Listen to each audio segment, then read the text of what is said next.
world, Absolutely. in a way that is beyond comprehension and understanding. Absolutely. Some may feel that there's a conspiracy out there, or it's man-made, or whatever the case is. At the end of the day, nothing happens without the will of Allah subhanahu wa ta'ala. And, just based on that understanding, we need to take the necessary precautions. We need to put into place whatever we have to. And we need to work within the confines of something that has basically, retained us in our homes and retained us in our country in a manner that we never ever imagined would occur. Absolutely. Now, Shane, it's that time of year. In fact, a few of my family members brought up the issue around Umrah, and I think we're all suffering from this cabin fever. We just need to get out, and I think people are hoping and praying that restrictions will be lifted somewhat to make travel possibly to the Holy Lands easier. And we know that in South Africa and possibly around the world, December, January time is really peak period for Umrah. Obviously, if it's not the Hajj season. Where do we as South Africans stand with that? Do you think that there's a chance that there'll be, South Africans going on the Umrah trip? And if they are, what is the protocols going forward?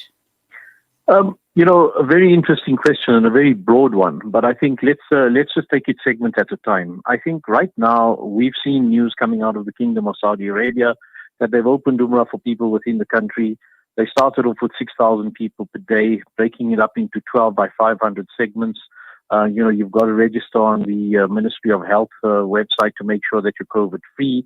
Then you've got to register on the Ministry of Hajj application. To basically get your place or get a permit, that allows you to come and perform the Umrah. They've since increased it over, the last few days to 250,000 people, from within the country that can perform Umrah and visit the Prophet Sallallahu Alaihi Wasallam's masjid. They indicated that the 1st of November date that they will open Umrah for international travel or for international, mu'tamirin. The concern that one has at the moment is, we've got 2 weeks to the 1st of November. Airlines have not really come to the party in terms of indicating whether they're going to be flying or not. Now, Saudi Arabian Airlines, for example, is, the stalwart carrier in this particular country because it's a direct flight to Jeddah.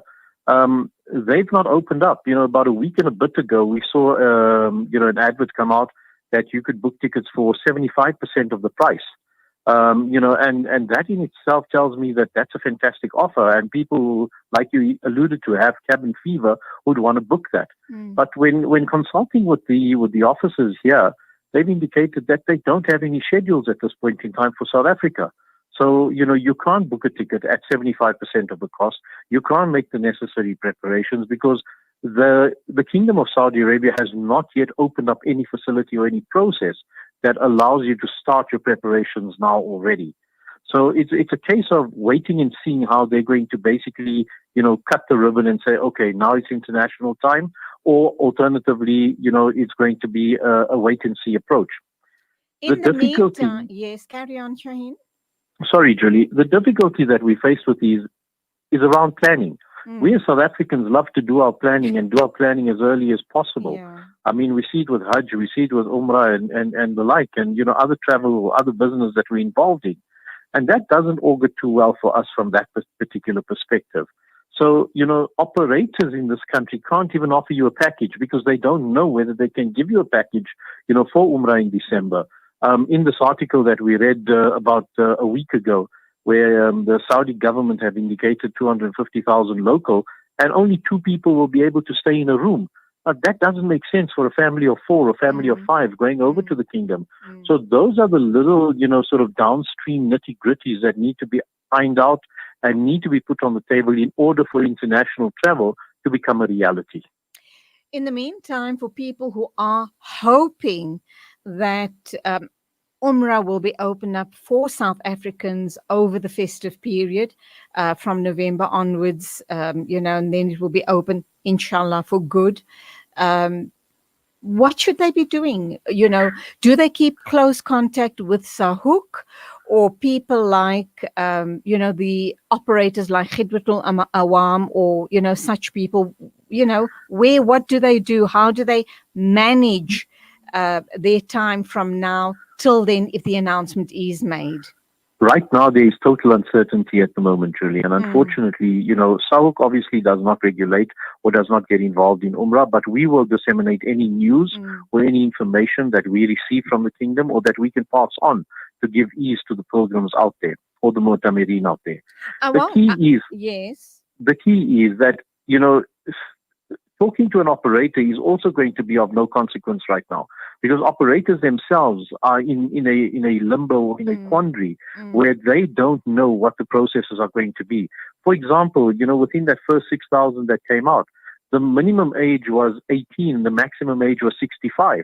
So a person older than 65 was excluded from being allowed to perform Umrah. Which means, obviously, Shaheen, maybe even if they do open up, those restrictions might still stay in place. Or alternatively, even more restrictions, because remember, the one thing that Saudi Arabia does not want to do is import COVID into their country. And as a result of that situation, they're going to be extremely cautious in this regard. I've been monitoring their COVID performance throughout this whole period. And alhamdulillah, they've managed it very well because they've got, experience with MERS, they've got experience with SARS, they know exactly how this particular scenario plays out.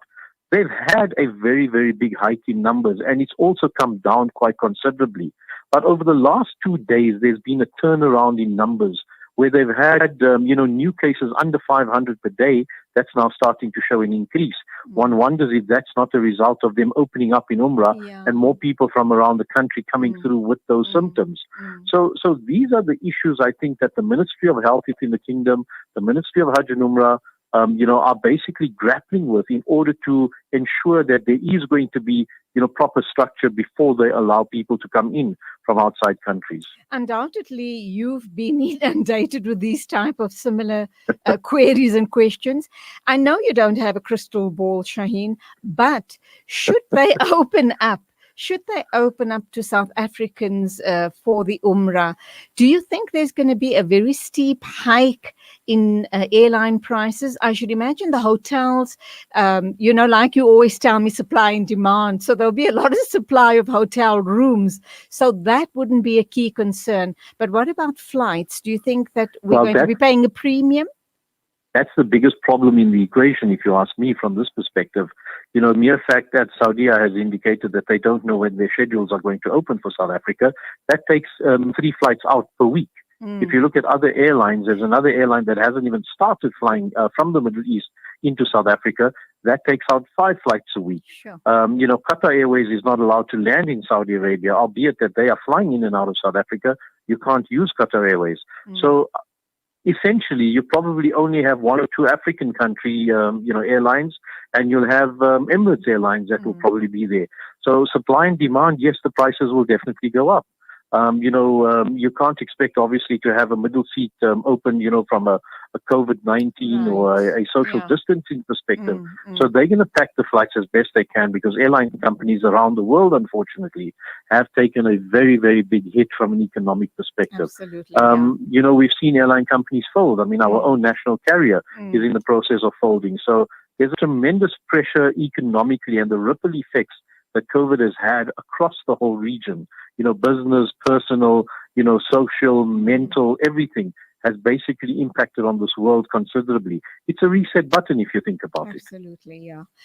Shaheen, we will be in touch. The moment Sahuk gets any news, please feel free to call us here at Salam Media and just chat with us so that we can keep the general public informed as to what is happening.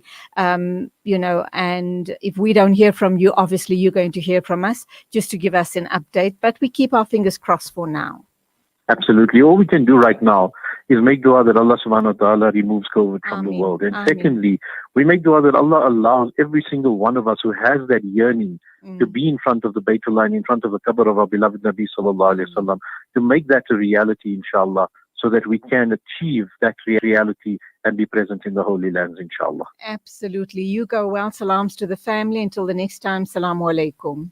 Jazakallah khairan, Julie, and the same to you. Alaikum salam, and salams to your family and to everybody at Salam Media. Assalamu alaikum wa rahmatullahi wa barakatuh. I mean, it's exactly 12:07. Standing by to talk to us is Aisha Royker. She is a member of the Muslim Personal Law Network, and we're going to be talking